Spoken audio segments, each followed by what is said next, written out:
I uploaded a video where I profusely spoke about the flute and why the flute should be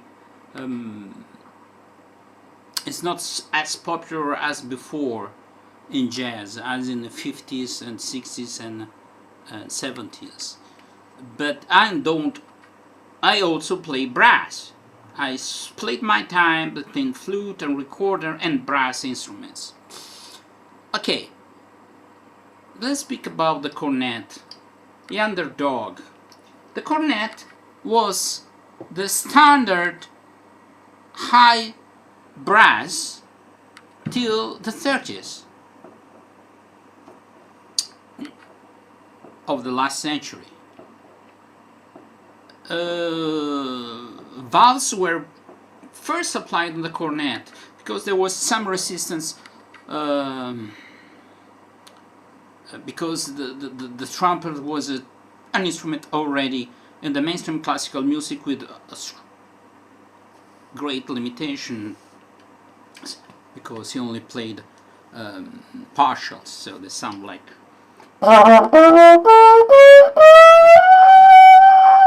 something like that. Oh, my lips are sore and the volume is for the speech, not the cornet. So what happened? That because of they think, okay, we already had a trumpet, we already played the trumpet using a natural trumpet, and why should we change? There was resistance, not for the cornet that came from the postal signal instrument that was used. I don't know the kind of signal from fire they used for the arrival of the postman. So cornet had a head start as an instrument using pistons, and was quite popular as common instruments for the commoners, for their common people. Instead of the trumpet, it was kind of the high standard classical music instrument. Was the down to earth, high pitch brass. Yes, two instruments are very similar in their usage nowadays, and the sound is similar but not the same. This is a video where I speak. I have other videos where I, actually compare. But that's not. I had another video. I think it's in Italian about the cornet or cornet. I think in America they say cornet, and in England, in United Kingdom they say cornet. Anyway, cornet sounds more French. Actually, the name cornetta is like a small horn because it's corno, cornetta. I don't know why it became feminine, because corno in Italian is masculine. It often sometimes happens. But why cornetta? Because somehow it's not like a French horn, but the tubing is flares from here.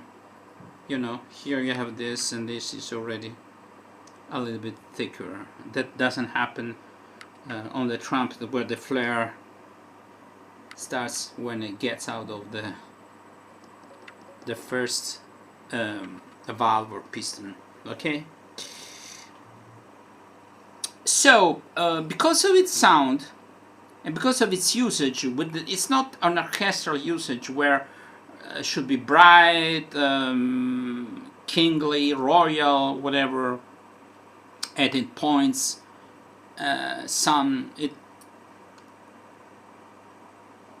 highlight some moments, okay? And that is par for the course, because in the past they didn't have pistons, so they have different valves, different trumpets, in different keys over this, or with some attachment to here to change the key. That's more for the French horn anyway. So in popular music, in military bands, and then we have also brass bands.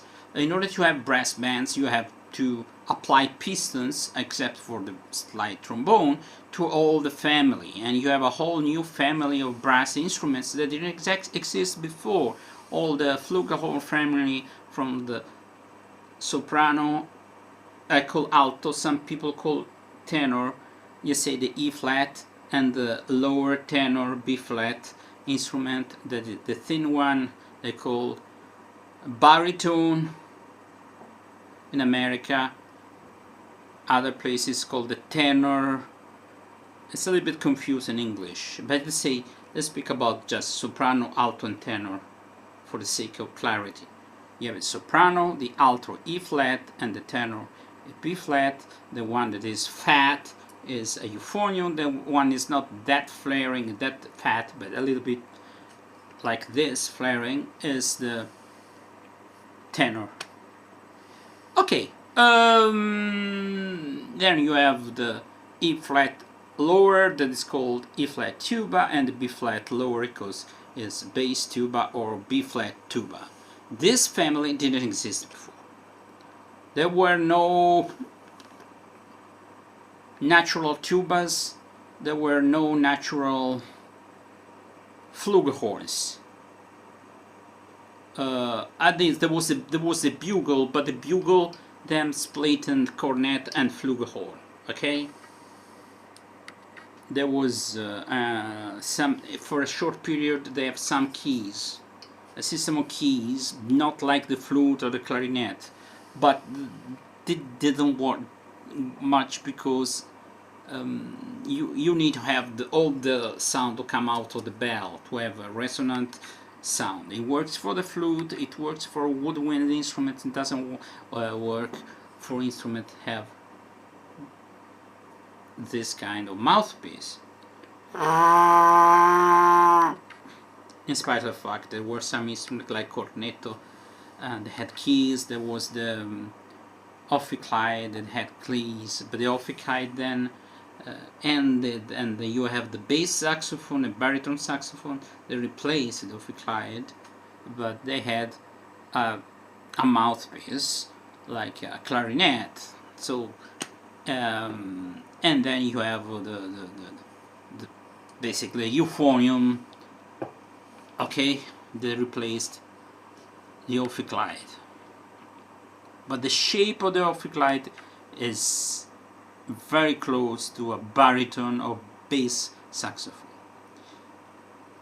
So the cornet was used in military bands, bass bands, and also normal bands like New Orleans. They took the panoply of instruments from the basically from the Western world, and that's why they got the cornet, not the trumpet. For the trombone, they got the valve trombone at the beginning, at the turn of the century, 20th century, 19th, 20th century, 1900s, and soon they switched to the slide trombones that is better to play Dixieland. Okay, so the cornet was the standard instrument among high-pitched brass, and you have all this Buddy Bolden, King Oliver, Freddie Keppard, all of these people at the beginning played the cornet. Even Armstrong played the cornet. I must stress something. From the cornet to the trumpet is continuum. You can have an instrument that's middle of the way, midway between a trumpet and a cornet. Okay, So there are even the shape and the sound. Sometimes there are some cornets that really look like trumpets. Okay, there are two styles of cornet, and I don't have the other one here. This is the British style. It's a shepherd crook, you know, makes a turn here. Otherwise, they don't make a turn, so they compensate with the bell is a little bit more here than here. So the cornet has a specific sound.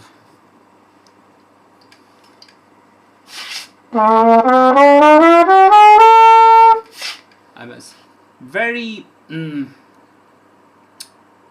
middle of the way between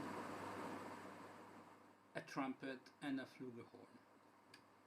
This is a entry-level cornet. This one I have handy.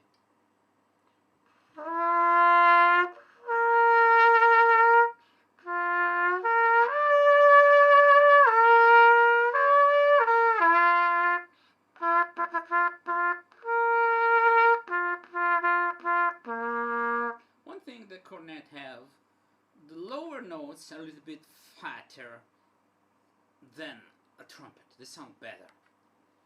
The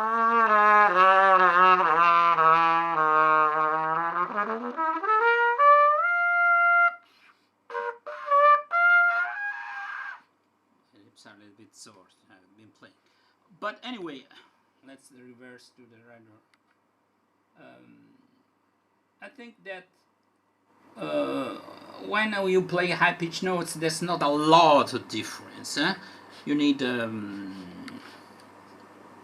really pay attention. On the lower and middle register, there is a difference.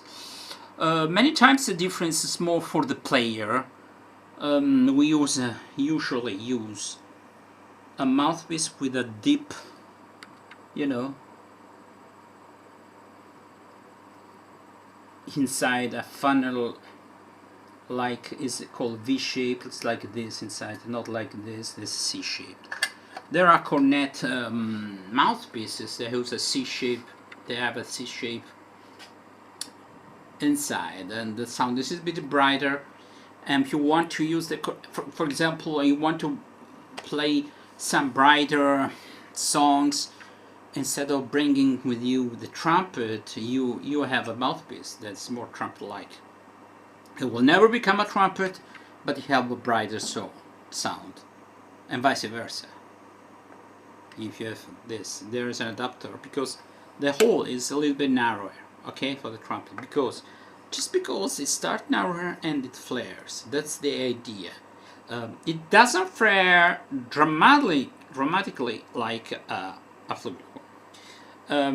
So the sound is quite, to me, neutral. It's a little bit warm, but not too warm. It's bright, but not too bright. As a Goldilocks of high-pitched instruments. So, at the beginning of jazz, and also in Italy, my father used to call everybody cornettista. My father, he lived in the 50s and also the 40s when he was young, and in his village in Abruzzo, Italy, people still called players of what obviously in the 70s, 80s were already trumpet cornetists. The same way we call lira in Italian when we have euros, okay? So, then with Louis Armstrong, when Louis Armstrong, I don't know the date, switched to the trumpet, because let's speak out, the technique is almost the same, okay?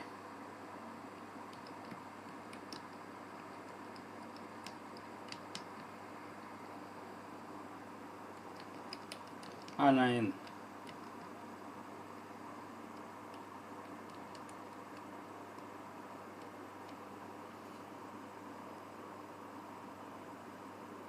okay, you see, This is mid-20s, I don't think so. You say it's 1926. It was complete in the 30s. It says it was not immediate, it was a gradual process.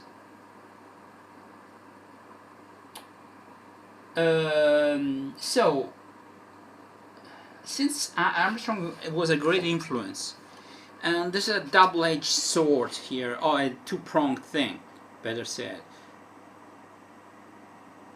Since the music Armstrong played was quite different, it was more in your face, it needed more an attack, less nuances, a brighter sound. He used the trumpet. This music got appreciated by everybody, and so they start playing the trumpet. But many, I don't know if Roy Eldridge is 90s, maybe yes, Roy Eldridge was 1909, I think. So it could have started on the trumpet. But the problem is at the beginning, trumpets were not easily available. I mean, it was not second hand because most of people use the cornet. So sometimes you just don't play an instrument because it's not really available. Like now, I like to play, it's more complicated for me to get a valve trombone than a slide trombone. So people tend to play what it's used by the people around and what's readily available and cheap. So at the time, and at the beginning of the 20th century, what was already available and played by most people around you was the cornet. And then, in the range of, I don't know, 5-6 years, people played the trumpet. There were big bands, and the trumpet started playing something that was not the melody, but something similar what it did in classical orchestra. Many times the saxophone played the melody and the trumpet played either a counter melody or like a fanfare, you know. Not every time. Sometimes depending on the director. If the director was a trumpet player, give emphasis to the trumpets. If the director was a trombone player like Tommy Dorsey or Glenn Miller, they oftentimes played solos. So the trombone was more important. This trombone section was never so, you know, more saxophone and trumpets. And then, you know, people got used to the sound of the trumpet. It's a self-fulfilling prophecy. And they wanted trumpets, and trumpet and cornet were out of fashion. You know, it's like classical acoustic guitar when they switched to the electric guitars. But, you know, history has waves. And let's pick out, there's not such a big difference like electric guitar and acoustic guitar between them, between a trumpet and a cornet. The sound you get is different. You can argue there are specialists play just the cornet. Yeah, I mean, I play mostly cornet. I found myself more familiar with the cornet, but that's not a big difference. Not a very big difference. I can use a cornet mouthpiece on a trumpet with an adapter. Okay. So you say, but cornet got disappeared like the clarinet Nah, not really. You have the veterans of New Orleans that still played the cornet, many of them. Then you have New Orleans revival in the 50s. Many Mackie Spanier played the cornet in the Chicago style.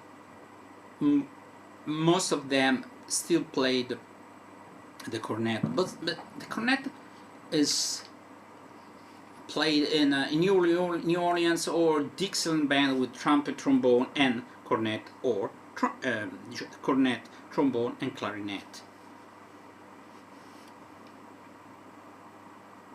Clarinet. Also, many times it was played because of authenticity. You know, like people who play Baroque music tend to play the traverso flute, not the modern flute. Obviously, you can play New Orleans in old jazz also using a trumpet. Okay. So what happened if you can play trumpet using you play all the trumpet music that was originally played on cornet? Can you do the opposite? Yes. Not Adderley played the cornet. The American style cornet, people say they have a more a trumpet-like sound. I don't know. It's still a cornet. He played hand bop and bop.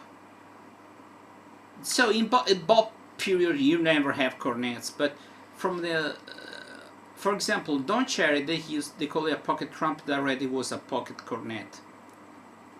There was mainstream player like Robbie Braff. He played Robbie Braff. Let's check when he was born.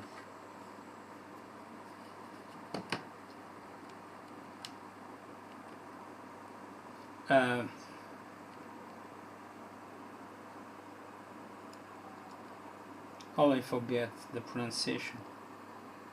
Robbie Braff, not Bruff, Braff. Okay, it died at 76. Robbie Braff. Yes, there was a American jazz trumpeter and cornetist. I don't like when YouTube, Wikipedia call people trumpeter when they're cornet players. All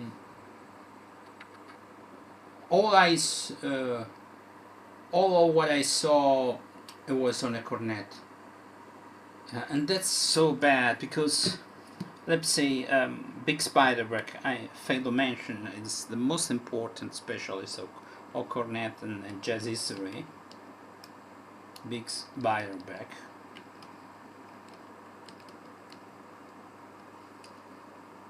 Oh, okay. They say American cornetist.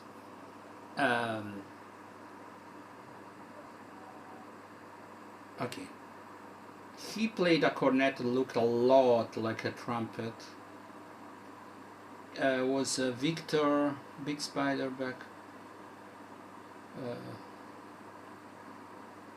He has a pure cornet sound. Really beautiful sound.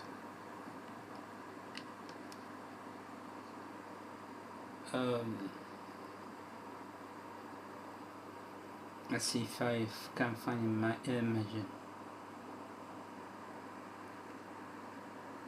image. Sometimes mix it with there is even a new player called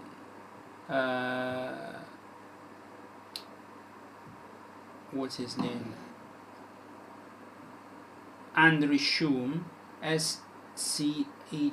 I think this is a Jewish German name.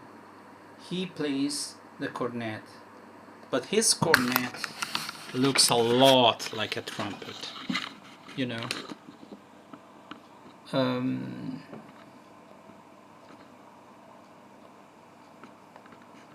I think he played more than one cornet, but this cornet Also looks a lot like a trumpet. You see, from this side. How much it influences the sound, I don't know. I don't really know.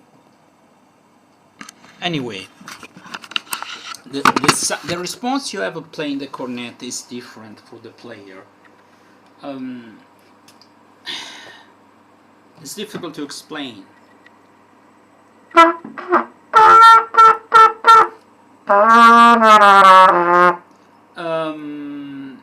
To me, it's a warmer, pure sound. If you still get the urban method for trumpet and cornet, it's called cornet method. This I have. I play both with every instrument. You see, there is American style cornet, but technically for cornet and trumpet. Okay.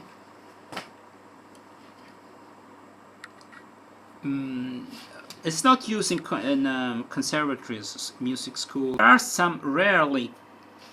are some compositions where they require, I think in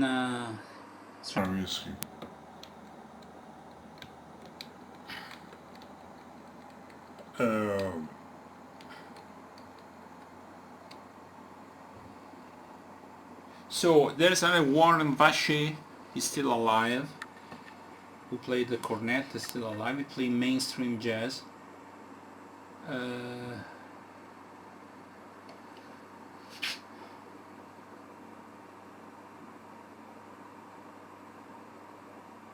It was used in Berlioz, by Berlioz. Let's check.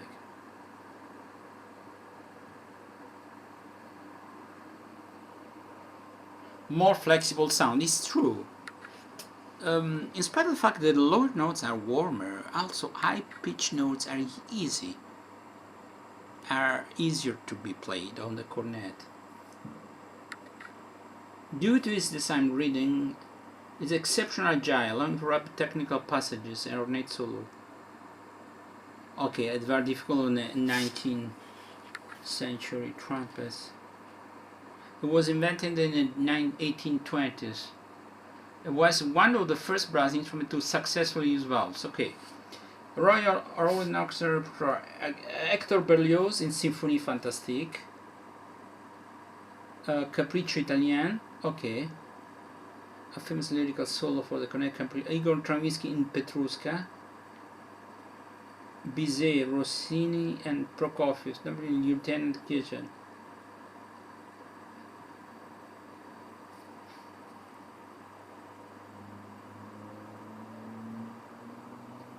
Okay, British style brass band, and it's a cornerstone brass pedagogy for young beginners because of competence. Okay, yes, mainly the British style cornet, like Shepherd Crook cornet, is more compact and it's shorter. It's easy to hold. It's less heavy in the long run, and you can easily use your mute or your hand. Okay. So there's a lot of going for the cornet. Nowadays, I don't know. Let's review. I don't know nowadays if younger jazz players.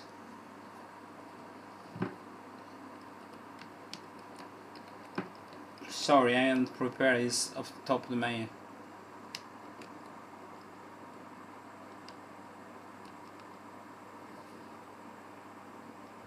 Let's see.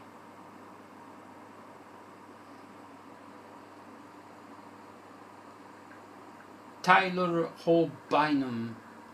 Never heard. A lot of them are in avant-garde. Okay.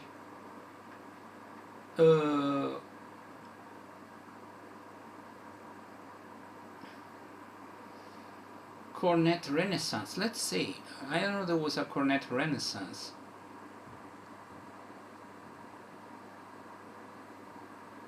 Uh,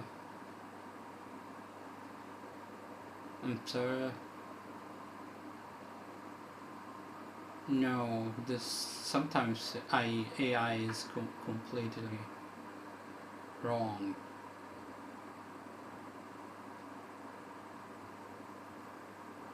I know Renaissance cornet. Okay, no.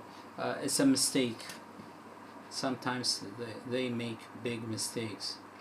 I don't know. Okay, usually cornet is either B flat, very rarely C, and you have a E flat cornet higher, not lower. That sounds a lot like the Italian flicornino, which is a E flat flugelhorn. Lower cornet, they don't exist, but a tenor horn, the B flat, not the euphonium, the thinner one, sounds a lot like a low pitch cornet.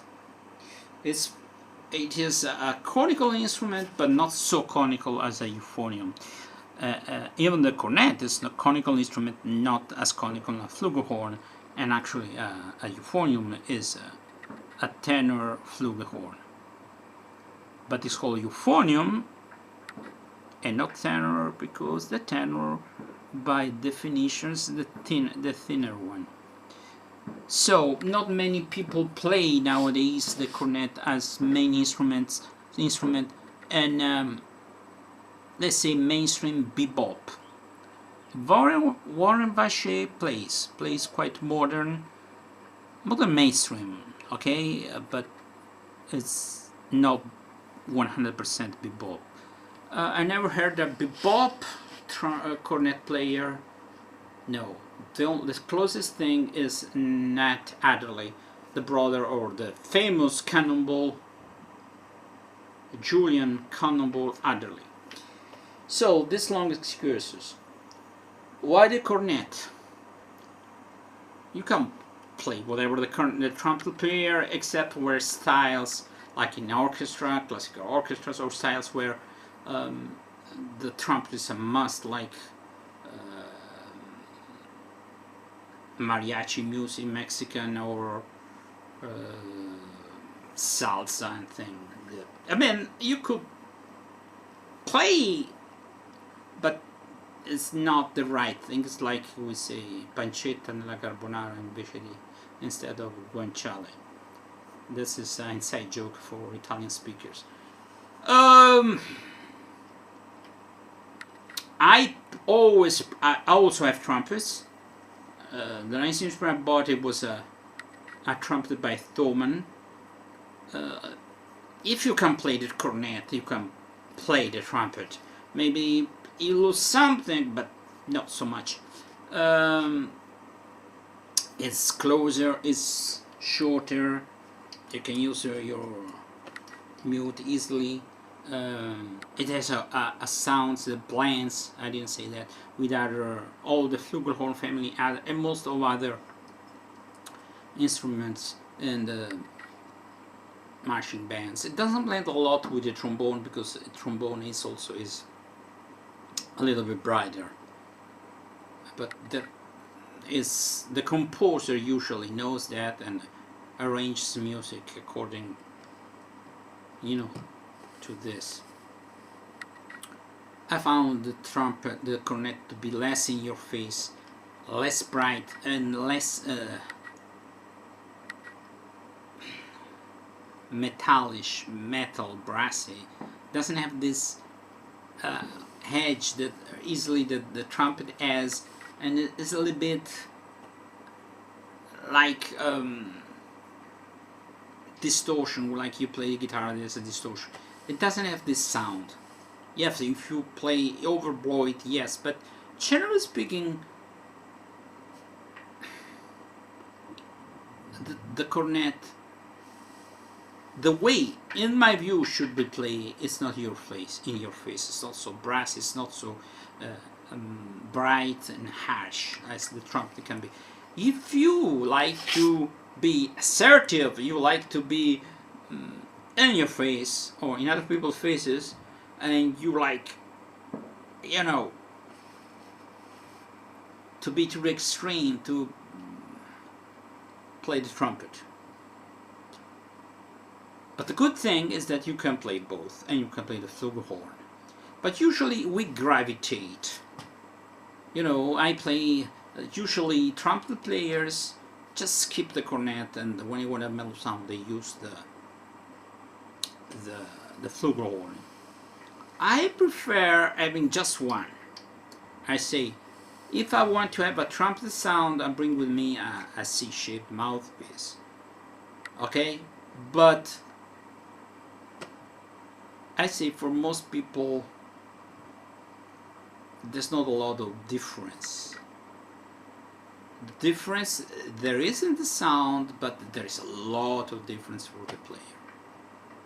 Okay? Goodbye.